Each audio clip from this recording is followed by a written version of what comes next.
당신 잘못이 아니에요. 주변을 보면 자신이 가진 능력보다 스스로를 낮춰보는 사람들이 있어요.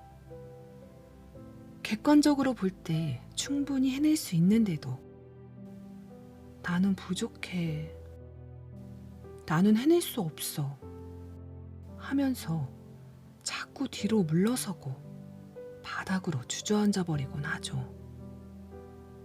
자신의 능력을 제대로 파악하지 못하고 자신의 위치를 똑바로 보지 못한다면 그건 우울증일 확률이 높아요.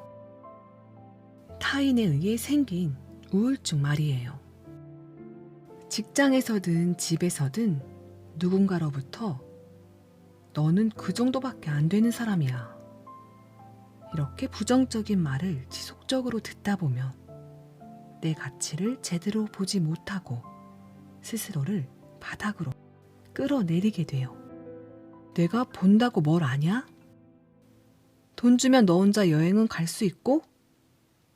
못된 남편이 매일 나를 깎아내리는 말을 반복해서 들으면 나도 모르게 그 말이 정말 내 모습이 돼요. 너 할 줄 아는 게 있긴 하니?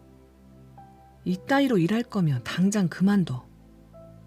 나쁜 직장 상사에게 매일 나를 업신 여기는 말을 들으면 나는 이 정도밖에 안 되는 사람이구나 하면서 매사 자신 없고 주눅든 모습으로 살게 돼요. 만약 내 주변에 나를 폭력적으로 끌어내리는 사람이 있다면 반드시 그 사람과 싸워야 합니다. 그냥 말다툼 정도가 아니라 죽기 살기로 싸워야 해요. 싸우지 않고 방치하면 내가 얼마나 괜찮은 사람인지 나조차도 잊어버리게 돼요. 상대가 강하다는 이유로 싸움을 회피하면 타인이 편집한 조작된 내 모습에서 결코 빠져나올 수 없어요. 나를 작고 초라하게 만드는 자존감 학대는 관계의 문제가 아니라 생존의 문제예요. 관계를 지키려고 생존을 포기하는 것처럼 어리석은 행동은 없습니다. 참지 말고 싸워요. 나의 생존을 위해 끝까지 싸워요. 당신은 아무 잘못이 없습니다.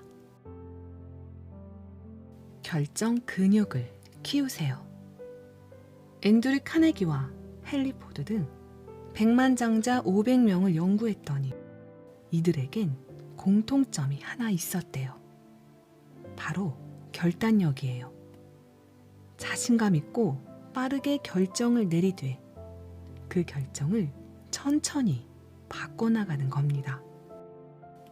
우선 시작하고 조금씩 보완하면서 완벽을 향해 나아갔던 거예요. 제 생각에 결단력은 그냥 우선 해봐 와 동의어 같아요. 일종의 맹목성이라고 해야 할까요? 시작해야 하는 이유나 실패할 확률을 따지는 대신 일단 시작하는 거예요. 맹목적으로 달려드는 거예요. 제가 그래요. 저는 괜찮다 싶으면 일단 시작해요. 주변에서 좀 더 생각해보라고 아무리 말려도 절대 제 뜻을 굽히지 않아요. 일단 시작하고 나머지는 수정하고 보완해가는 게 완성이라고 생각하니까요. 완벽하게 준비해놓고 시작? 이게 아니고 일단 해요. 일단 질러요. 이걸 결정 근육이라고 부릅니다. 운동을 꾸준히 하면 몸에 근육이 생기듯이 빠르게 결정하고 일단 시작하는 연습을 계속해 나가면 우리 생각에도 결정 근육이란 게 생겨요. 생각하고 고민하고 판단하기까지 모든 결정의 과정이 점점 빨라지는 거예요. 일단 시작하고 나중에 수정하는 과정을 무수히 반복하면서 처음의 결정이 완벽해지도록 애쓰는 거예요. 백만장자들이 최고의 결정을 내렸던 건 처음부터 그 결정이 훌륭했기 때문이 아니에요. 일단 시작하고 끊임없는 수정과 보완을 통해 최고의 결과를 이끌어냈기 때문이에요. 매일 작은 연습을 통해 결정 근육을 키워보세요. 일단 결정하면 결과를 향해 앞으로 나아가지만 아무것도 하지 않으면 그저 시간에 밀려갈 뿐입니다. 나이 들수록 놓치지 말아야 할 3가지. 하루는 강연에서 이런 질문을 던졌어요. 앞으로 5년 안에 무엇 하고 싶으세요? 안타깝게도 정확하게 답하는 분들이 거의 없더라고요. 엄마들은 나 자신을 위한 선택보다는 가족 중심의 선택을 해요. 모든 선택에서 자기 자신을 뒷전으로 밀어버려요. 그래서 내가 뭘 하고 싶은지, 뭘 좋아할지를 생각할 겨를이 없어요. 40, 50대 여자들이 나이 들수록 놓치지 말아야 할 3가지가 있어요. 저는 이 3가지 방법을 꼭 권해드리고 싶어요. 첫째, 단 하루라도 나를 위한 여행을 혼자 떠나보세요. 그 길 위에서 한 번도 만나지 못했던 나를 발견해보세요. 혼자 있는 시간에만 떠오르는 생각들이 있거든요. 나는 이런 걸 잘할 수 있을 것 같아. 나는 이걸 한번 배워봐야겠다. 이런 작은 생각들이 큰 꿈으로 이어져요. 둘째, 인턴 생활을 시작하세요. 사회활동 인턴이요.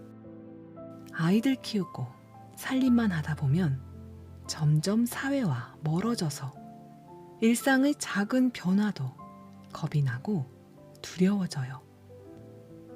그런데 사회활동을 시작하면 그 안에서 다양한 사람들을 만나고 새로운 많은 것들을 배울 수 있어요. 저는 특히 봉사활동을 권하고 싶어요. 가치와 실력을 모두 얻을 수 있는 최고의 인턴 과정이니까요. 셋째, 밝고 건강했던 예전의 나로 돌아가 보세요. 나를 예쁘게 가꾸고 활력 있던 그 시절로요. 시간은 되돌리지 못해도 몸은 되돌릴 수 있어요. 운동도 하고 안 입던 옷도 한번 입어보세요. 몸이 달라지면 생각도 달라집니다. 물론 이 3가지 방법이 큰 효과가 없을지도 몰라요. 아이들과 일거리를 뒤로 한 채 훌쩍 여행을 떠나고 봉사활동을 하는 것 자체가 어려운 일일 수도 있어요. 하지만 우리 조금만 용기를 내봐요. 되든 안 되든 일단 해보자고요. 나이든 몸을 데리고 사는 것도 실력이에요. 이제 당신의 실력을 보여줄 때입니다. 당신의 한 단어는 무엇입니까? 세상에는 성공하는 방법에 대해 셀 수 없이 많은 이야기들이 넘쳐나요. 그만큼 성공은 복잡하고 어려운 일처럼 보여요. 그런데 성공의 노하우는 의외로 간단하다고 해요. 세상의 위대한 것, 끌리는 것, 오래가는 것들은 모두 단순하고 명료한 한 단어로 설명된다고요. 마틴 루터 킹은 평등, 오프라 윈프리는 마음, 윈스턴 처칠은 승리, 그리고 스티브 잡스는 영향력. 이렇게 단 하나의 단어로 이들의 모든 인생과 성취가 설명된다는 거예요. 내가 삶에서 무엇을 추구하는지, 나에게 가치 있는 것은 무엇인지, 내 삶이 어느 방향으로 나아가길 원하는지를 담은 내 인생의 한 단어요. 나만의 핵심 가치를 담은 한 단어가 저는 열정인 것 같아요. 저는 사람들에게 제 열정을 나눠주기 위해 강연을 하고요. 50대 중반인 지금도 60 이후 두 번째 꿈을 열정적으로 준비하고 있어요. 혹시 원하는 성공과 멀어지고 있다는 느낌이 드나요? 그렇다면 나만의 한 단어를 찾는 일부터 시작해 보세요. 그 단어가 나를 성공의 지름길로 안내해 줄 거예요. 책 읽는 실력. 꿈이 뭐예요? 하고 싶은 게 뭔가요? 혹시 이 질문에 선뜻 답하지 못하겠다면 일단 책을 읽으세요. 아무리 생각해도 내가 뭘 하고 싶은지 모른다는 건 내 머릿속에 생각의 재료가 없다는 뜻이에요. 그럴 때는 일단 채워야 합니다. 생각의 재료를 채우는데 책만큼 좋은 게 없거든요. 일단 책을 읽다 보면 힌트가 하나둘씩 생길 겁니다. 그리고 생각이 발동을 걸기 시작하겠죠. 머릿속에 떠다니는 생각의 재료들이 서로 다양한 조합을 만들고 해체하는 과정에서 내가 원하는 답을 찾아낼 거예요. 뭔가 배우고 싶지만 시간과 돈이 없다고요? 그럼 책을 읽으세요. 책을 읽다 보면 수많은 힌트를 만나게 되는데 그중 상당수는 새로운 나를 만나는 거예요. 다른 사람의 아픔에 함께 눈물을 흘리며 타인에게 공감하는 나를 만나기도 하고 누군가의 깨달음에 깊이 몰두하여 평소에는 생각조차 안 해본 일들을 고민하기도 하고 새로운 도전에 성공한 사람들의 이야기를 읽으며 나만의 새로운 도전을 꿈꾸기도 합니다. 책을 읽는다는 건 곧 나를 만난다는 겁니다.